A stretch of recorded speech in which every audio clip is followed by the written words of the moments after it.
How to recover emotionally after a rape. Sexual assault is a traumatic experience. Recovering from trauma takes time. It goes quicker with support, so rally your loved ones. Ask them to help you through the worst moments. Make dates with the people you love so you can create some good moments as well. Talk to your doctor and follow their recommendations.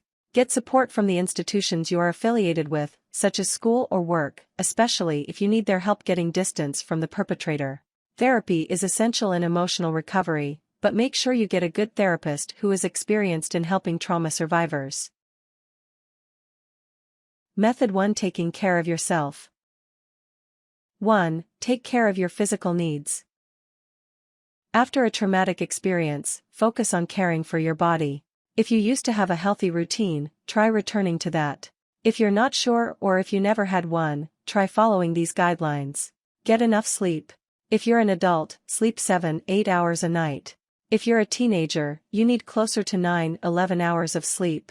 Try not to nap during the day, as it can disrupt your night's sleep. Eat regular meals. Eat at least 3 meals a day, and include healthy snacks and occasional treats in between your meals. Include fruits, vegetables, whole grains, dairy, protein, and healthy fats in your daily diet. Move every day. Exercise, even moderate exercise, is good for your mood and mental health. Try walking, running, biking, or getting some other form of activity in every day of the week. 2. Re-establish a daily routine. It won't help to have the occasional meal or get one good night's sleep. Get into the rhythm by going to bed at the same time every night, eating more or less at the same time during the day, and building movement into your routine. Try grocery shopping regularly on the weekends so that you always have food in your house. That way you can make sure you have food on hand to make your own meals. For instance, you might rise every morning at around 7 a.m., eat breakfast, walk to work, go out for lunch with a work friend, take the bus home from work, attend a Pilates class in your neighborhood, and start winding down by reading a book an hour before your 11 p.m. bedtime. Adapt your schedule to suit your needs. If you don't have a workplace, you might schedule a run into your morning routine instead of a walk. If you are a night owl, you might try going to bed by 1 a.m. and getting up at 9 a.m. Find a schedule you can follow consistently. 3. Return to things you love. Think about a time you felt safe. When you are feeling ungrounded after a traumatic event, it can help to draw up a list of the things that have made you feel safe and good in the past. Think back on the last year or so in which you felt good, and ask yourself, what did I like doing for fun? What got me excited? Who did I enjoy spending time with? Are there individuals or groups of people with whom I felt safe and happy? Where did I like going? Integrate these things into your routine. Take trips to places you haven't been in a while. Ask people you love to participate in things you love with you. If you need to change anything about these things to enjoy them, do that. For instance, if you were attacked somewhere you felt safe, you might need to re-enter that place gradually, always with friends, or you may need to find a similar space to visit first. 4. Treat yourself. This doesn't mean spoil yourself. Don't spend money or break your patterns in a way that causes anxiety. However, take time every day to give yourself a treat. This might be a warm bath, a walk in a park, a shoulder massage, or a break from work. Remind yourself that self-care is your job right now. Taking loving care of yourself, as well as accepting loving care from others, will ease you out of the worst of the trauma. 5. Practice mindful living. To live mindfully is to pay attention to the present moment, and to accept your thoughts and feelings without judgment. Mindfulness can help you cope with depression, anxiety, and other post-traumatic symptoms. If you are having a rough moment, take some deep breaths. Wiggle your toes and fingers, and try focusing on your 5 senses. What can you hear, smell, see, taste, and touch at this moment? 6. Guard your media consumption. It's possible to run into images or narratives involving sexual violence online, on TV and on the radio, in the paper, and in your social media. Don't think you have to experience something triggering if it's painful. You don't have to sit through it. Remind yourself that you are in control. You can close the browser, turn off the volume, or stop reading. If you are exposed to unpleasant material in public, you can turn away, close your eyes, or otherwise refuse to engage. You can unfollow or unfriend someone who posts things that upset you online. Remind yourself that you are in control. Look out for warnings or clues that material might be triggering, like pictures, ominous language, or blurbs and reviews. If you see something upsetting, remind yourself that this isn't the whole story. Movies and other media tend to portray the moment of violence, not the healing process or the life that is lived. 7. Affirm some basic truths. It can be easy to fall into traps of negative thinking after you have experienced a trauma. Remind yourself, this is not your fault. You are not alone. Repeat these statements in the mirror, write them down, or ask loved ones to repeat them to you. If a bad thought or feeling comes to you, notice it and accept it without judgment. Don't try to suppress it, but do try to release it. You can give it a name. When the bad feeling comes, say this is the worthless because someone treated me like don't matter feeling. I am letting it go. 8. Be patient. You are in pain now, but you will improve with time. Avoid taking drastic measures. If you're feeling traumatized, you may try to change things that don't need changing, or numb feelings you need to process. Keeping a diary can be an excellent way of marking time. Write a little every day before bed, or whenever else you have a free moment. Include the date and time. Write about how you feel, and what you did that day. Have check-in sessions with yourself. Several times a day, ask yourself, how do I feel? Find several adjectives to describe how you feel: mad, glad, sad, bad, anxious, worried, wary, dreamy, distant, raw, gloomy, giddy, etc. Method 2. Noticing potential problems. 1. Look for signs of PTSD. After experiencing sexual violence, you are likely to feel anxiety, fear, or stress. However, if you are having severe episodes of these feelings, if these feelings interfere with your normal life, or if you experience them for more than a few weeks after the incident, you may be experiencing the symptoms of post-traumatic stress disorder. There are 3 common symptoms to look out for. Re-experiencing. If you feel like you are reliving the event, whether through unwanted thoughts, flashbacks, or dreams, you may have PTSD. Avoidance. If you keep away from things you used to enjoy, or if you alter your behavior or routine to avoid things you associate with the traumatic event, you may have PTSD. Hyper-arousal. If you feel edgy, nervous, easy to startle, prone to outbursts, or are having trouble sleeping or relaxing, you may have PTSD. PTSD requires professional treatment. See a doctor or therapist as soon as you can.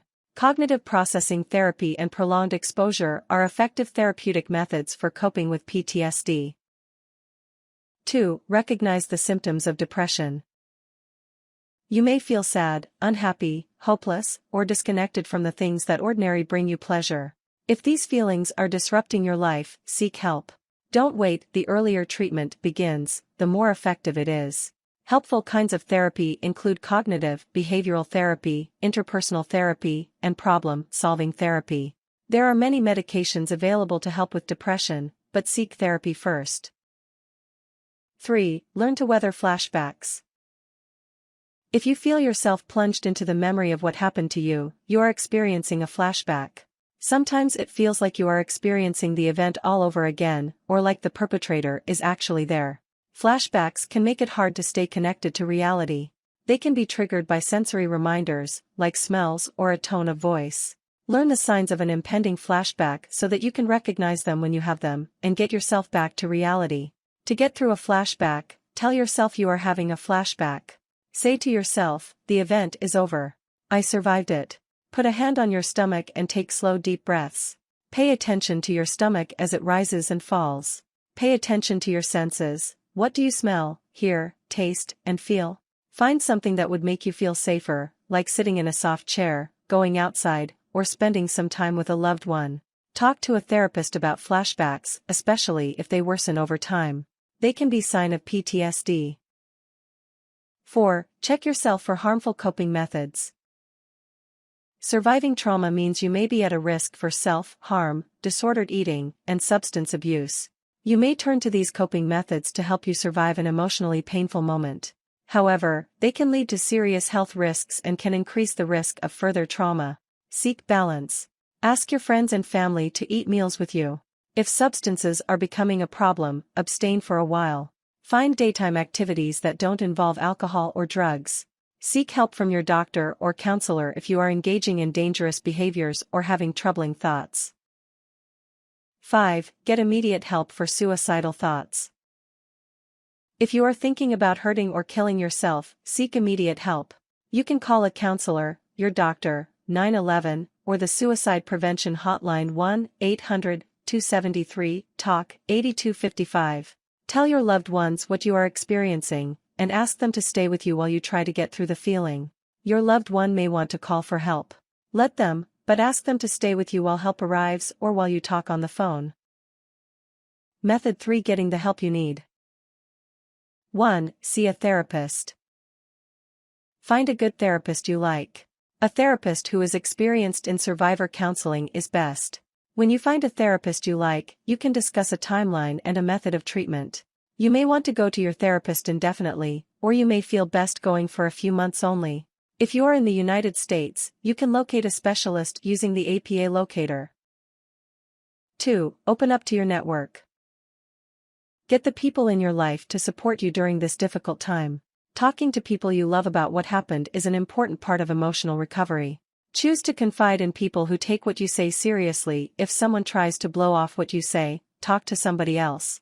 Look to serious-minded, caring friends, or friends who have experience in helping others recover. Put your trust in your close friends and family. After trauma, it can be hard to trust other people, but doing so will help you recover. If your loved ones react badly at first, take some space and find other help. Give them a chance to educate themselves instead of giving up on them permanently. They may come to understand the situation better later, and regret their initial response. 3. Ask your loved ones to educate themselves. If your family and friends are having trouble processing what happened to you, refer them to useful sources, like RAIN's How to Respond to a Survivor, https www.rain.org, articles, How, Respond, Survivor. Ask them to read up on ways to help you through this time. It may help your loved ones to learn some basic facts about rape, https www.rain.org, statistics. Tell them what you need from them, and explain why you need it. You might say, I appreciate your concern, but I need you to not bring up what happened out of nowhere. I want to talk to you about it, but I can only do that when I feel ready. If I bring it up, we can talk, okay? 4. Get distance from the perpetrator. You should not be forced to spend time with the perpetrator. If you are in communication with them, tell them to leave you completely alone and not to contact you at all. In the majority of cases, they will be someone you know. If they are a family member, friend, classmate, community member, or coworker, you may need to ask others for help in keeping your distance. If you feel capable, report the assault to the police.